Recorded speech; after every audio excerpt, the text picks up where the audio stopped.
The morning of September 11th, I was on my way to the office, and I was on East River Drive, noticed some smoke, and said to my driver, maybe we have a job, or do you think that's a cloud? And he said, no, that's absolutely a job. We went a little further, and the opening in the buildings opened, and I could see that a plane had crashed into what I thought would have been a plane, crashed into the North Tower. After we figured out where we're going to be using this place for medevacs, we found a landing zone. We took off and continued to circle the towers. And about 18 minutes after the first plane hit, I recall looking over to the left as we're heading, actually over the harbor, and we're heading westbound. We're in between the Statue of Liberty and Battery Park City. And I remember looking down toward the statue, between the statue and the Verrazano Bridge, and I saw an airplane. Looked like in the distance I saw an airplane. Didn't think much of it at first, because we really didn't realize that this was a terrorist attack. We didn't know what was happening. And I recall looking again, and it was getting much larger. And then I just remember saying to Pat, how can this be happening? I was like, Jesus Christ, the second plane can't be crashing. I said, you just don't see two planes crash at the same place at the same time. I said, what is going on? And I remember looking over again, and I just turned to Pat and I said, Pat, you have to climb. You got to climb. I said, this plane's coming right out our window. It was the closest I've ever seen a plane by accident coming to my helicopter on my ship. And Pat began to climb. And at that point, John, I hear all the guys in the back running back and forth, watching, looking for this aircraft. And all I remember seeing is the aircraft going underneath our aircraft. You could see him right through the chin bubble. He could have only been maybe 200 feet underneath us. And I just remember following him and just watching him and just turning my head and watching him pull up and then just disappearing right into the South Tower. And at that point, we said, this is something bad's going on. This is a terrorist attack. And I remember putting it over immediately because the ground units didn't see the plane. I remember putting it over saying, and I specifically remember putting it over as a United Airlines jet, commercial airline, that just struck the South Tower, because at that point, being very selfish, because my brother is a United Airlines pilot, and he flies what I thought was that plane. I thought it was an Airbus. It turned out to be a 767, I believe.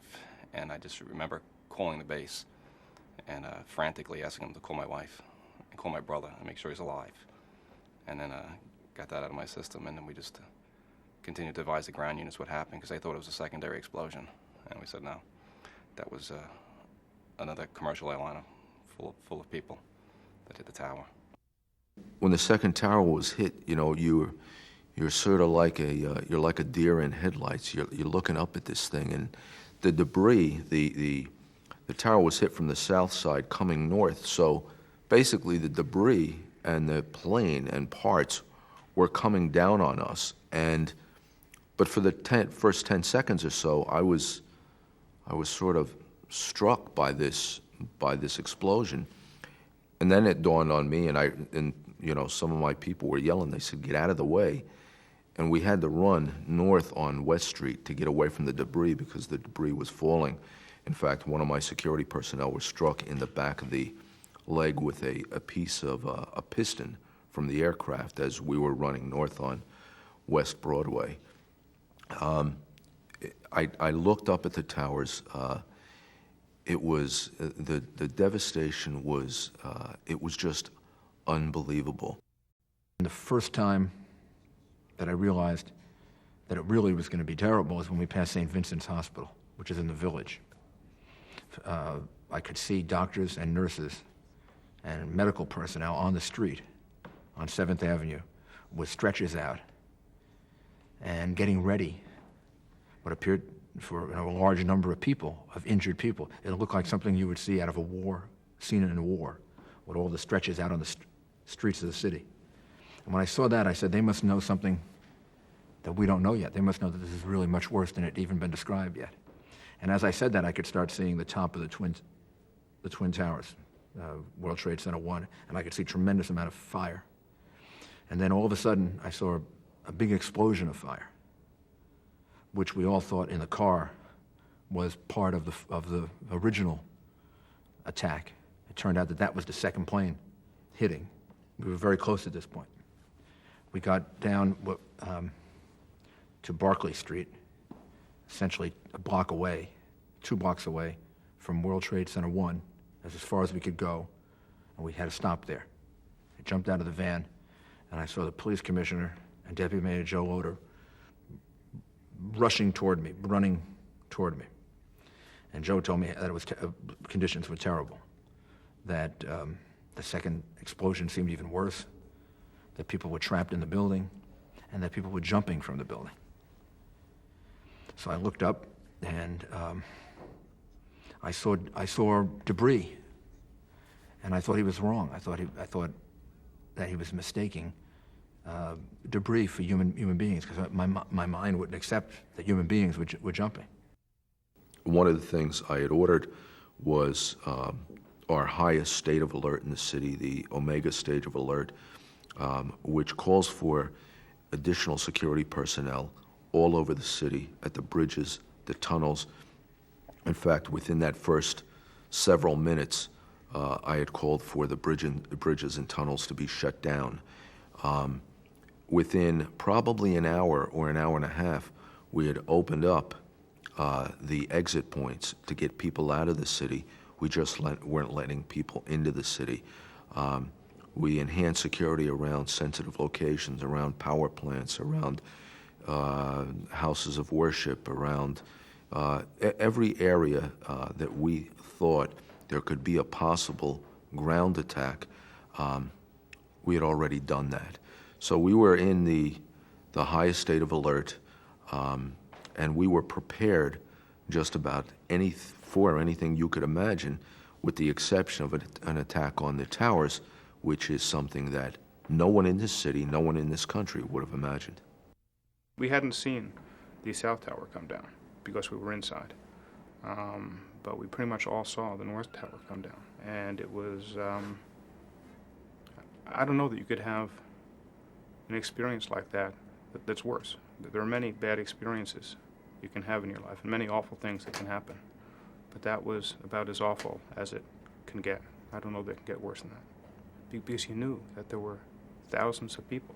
There were civilians in the building, there were police officers and firefighters, and you knew that there was huge damage and loss of life. There was the sense that I had that we're in some kind of alternate universe, that people don't fly planes into the World Trade Center and blow them up in the universe that we live in, that somehow we had crossed some kind of boundary. And I had that emotion as much as I had the emotion of being scared. I looked up and everyone was silent, and I said, I better go check what this is.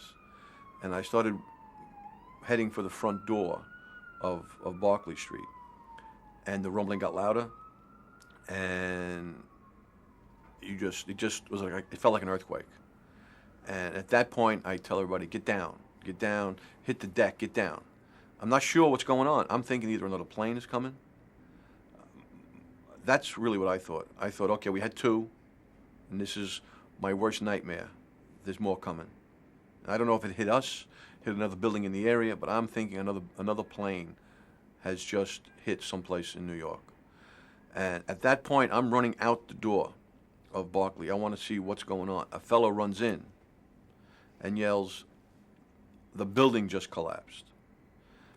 I'm not even thinking it's a trade center. I don't know what he's really thinking about, but I know something's going on outside. As I run to the front doors of Barclay, and I open the doors to go out onto the street, well, when I entered that building, it was a beautiful sunny day. When I walked out, it was pitch black. You couldn't see your hand in front of your face. And I knew something terrible had just happened.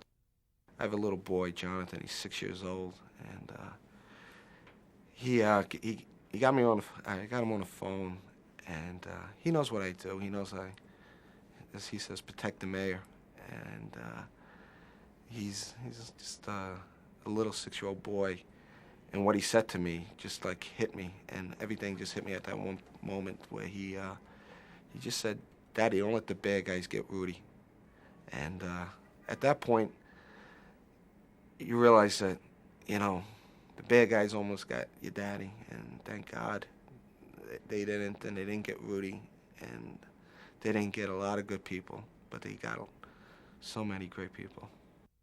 I said, Mr. Vice President, and then it seemed to me I heard the phone go out. And then I heard Chief Esposito, I'm sure it was Chief Esposito, because I know his voice, say, the tower has come down. And my first thought was, when he said the tower had come down, that it was the radio tower above the World Trade Center. Just impossible to process the thought that the World Trade Center had come down. And I heard, I believe it was Chief Dunn say, that we have to evacuate this building. We got to get out of this building. So pretty quickly, I decided that we'd go downstairs. I asked, how do you get out? And the police had already been scouting out the building. They had spent time in the building. And they said the best way out is through the basement. We got through the basement. So there was a door to the basement right there. We opened the door and we walked down. We went down into the basement and we went to the first exit door and it was locked. Then we walked further along the corridor to the second exit door and that was locked and it would not open. The police officer tried to open it, kind of pushed it a little and couldn't get it open. I don't remember if we went to a third one or then proceeded back upstairs, but I think we went to a third one that also didn't open. And then I said, we better go back upstairs, try the one upstairs. And at that point, two guys appeared from the building. I subsequently learned they were janitors in the building. And they said, there's another exit downstairs that takes you to 100 Church Street. And when I heard that, I said to myself, and then I said out loud, that's a good place to go because we'll be facing the other way. The building will be in between us and the debris. And it will give you a clear path to walk north when you got out of the building.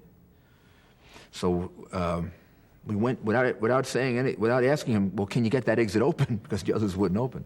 We just kind of like trusted him and went downstairs into the basement again and walked through a long corridor. He got us to the door that we wanted to get to. He just pushed the door open and it just opened. And I remember feeling a sense of relief when it opened. It meant we weren't going to be trapped anymore. Walking through the exit door, which lets you out into the main entrance of 100 Church Street, which is quite a big office entrance. And when I got out, I looked outside, and I wasn't sure we weren't better off being trapped. Because I saw, now I could see much more clearly, and there was all white smoke racing through the streets, debris coming up and floating around. So now the choice was, well, do you remain in the building or do you go out out there, which was terrible? And I talked to the police commissioner and the fire commissioner and very quickly decided, we're getting out of here.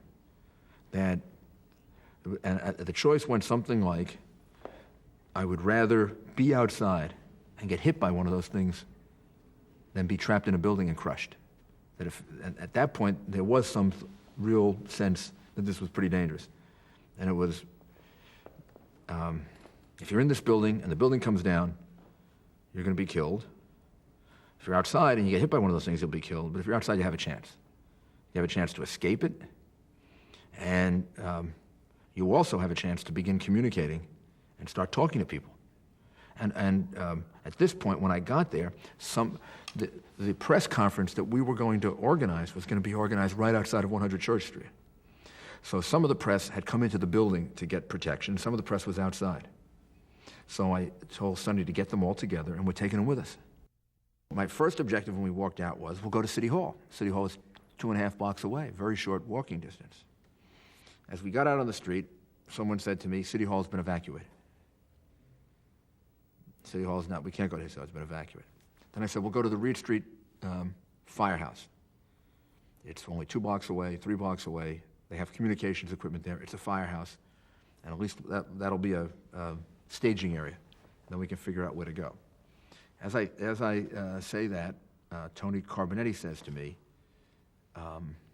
that's right below the federal buildings. That could be their next target. 26 Federal Plaza, the 2 new federal buildings, and we'd be right below it. I said, you're right. We have to find a place where you don't have large buildings around. That would not be. If we're going to reestablish city government somewhere, we got to reestablish it somewhere where it's not, at least obviously, vulnerable. So my next choice was, let's go to the 1st Precinct, which is further away and further over to the west. So we started walking a bit in that direction. The police commissioner, I think, said to me, there's a hotel about 3 blocks up. We could take the hotel. I don't think any large buildings around it. And then I remember the 1st Precinct is right near the old AT&T building, which also is very high. So I said, okay, let's go get the hotel. So Bernie sent a number of cops ahead to commandeer the lobby of the hotel. And I believe it was at about that point that we heard another explosion and looked back, and someone said the 2nd building has come down. And when you looked back, you could see a cloud of smoke that looked like a little like Hiroshima. And you could see some of it traveling through the streets, but not coming near us. It was going in the other direction. But you could see it, smoke going through the streets. And then someone yelled out, "We're being attacked again," and pointed up to the air. And then someone else said, "No, it's one of ours."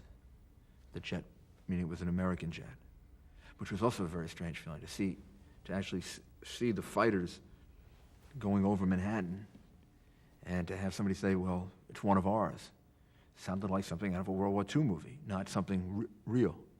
Didn't sound like something that was really going on. So basically on the street, we were holding a press conference in which I told people that they should, when they got out of Lower Manhattan, they should move directly north and continue north. And that they should do that as quickly as they could, calmly, but as quickly as they could. Not trample people, but just as quickly as they could, move directly north. And because we weren't sure what was going to happen with all the rest of the buildings. What else would happen? What else would get knocked down? What else would fall?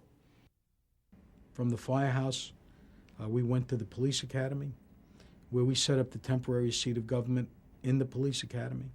Half of one floor was the mayor's office and the seat of government. The other half, I took the library and made it into an emergency operations center. We jury-rigged it for 35 agencies. And we were able, with the help of the utility, Verizon was especially helpful, Motorola. All these people we work with on a day-to-day basis in terms of emergencies were there helping us. They realized how important it was that we had our communications, that we were able to communicate. The agencies, we contacted them, told them where we were setting up our emergency operations center. State emergency management came in, federal emergency management came in, the Coast Guard, Police Department, Department of Transportation, 30 to 35 agencies, sanitation, health and hospitals. And we kept them all there. We started that by 4 o'clock Tuesday afternoon. We were up and running. Went home, left the command center that night, and I had to come back to City Hall because I'd left my jacket here, which had my house keys in it. And I had no idea. And the enormity when I came back here and I saw the amount of dirt and soot that was on City Hall, it was a good 3 or 4 inches thick. And got my jacket, and I then walked down to the site to see it. I know the mayor had been there a little bit early, and I'd heard about it. And I just wanted to get an idea of what this looked like. And what I saw was absolutely horrible. It was, all I could think about was, this is the heart of darkness. This is the worst thing I'd ever seen in my life. The bent metal, the carnage, the smoke, the fires that were still raging. And the smell. The smell was like nothing I'd ever smelled before. I mean, I wasn't sure. It was the smell of death. And I realized one of the things I saw as I walked around, where I saw the number of shoes that were there, the number of shoes that had flown off bodies. It was unbelievably emotional. And as I walked back to City Hall, I went by Park Row, and they were renovating a building right across the street from City Hall. And policemen and firefighters had started to tie up some of the shoes onto the sides of the scaffolding. And it was just, I had to cry because I realized that these shoes belonged to brothers and sisters of mine, and it just was awful to think about. When we went down when it was dark, you kind of lost your orientation because so much was shut down in that area because of the building collapsing. And at that point, they there was no perimeter set up yet. And there were so many fire trucks and emergency vehicles from all over the place. As a matter of fact, I remember looking over and seeing a truck that said Chicago. I'm thinking, Chicago? How'd they get here? And then we later found out that when they heard about the building collapse, they just jumped in their trucks and drove. They didn't call and say, listen, do you need help? They drove over 700 miles to get down there and help. And when we finally ended up talking to some of the firefighters from Chicago, they didn't want to take the chance that they would be told, no, listen, we'll call you. Right now, we don't need you.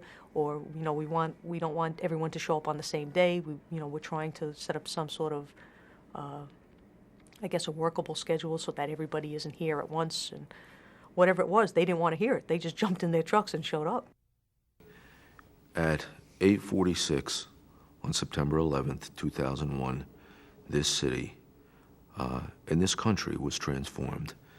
I think there was a sense of patriotism that I've never seen in my life, of camaraderie in this city by New Yorkers, of a sense of togetherness that I've never seen, and New York City, the people of this city were resilient. They responded. They supported each other. We had people coming from their homes and bringing food and doing things that I could have never imagined being done in this city. It was transformed by this event.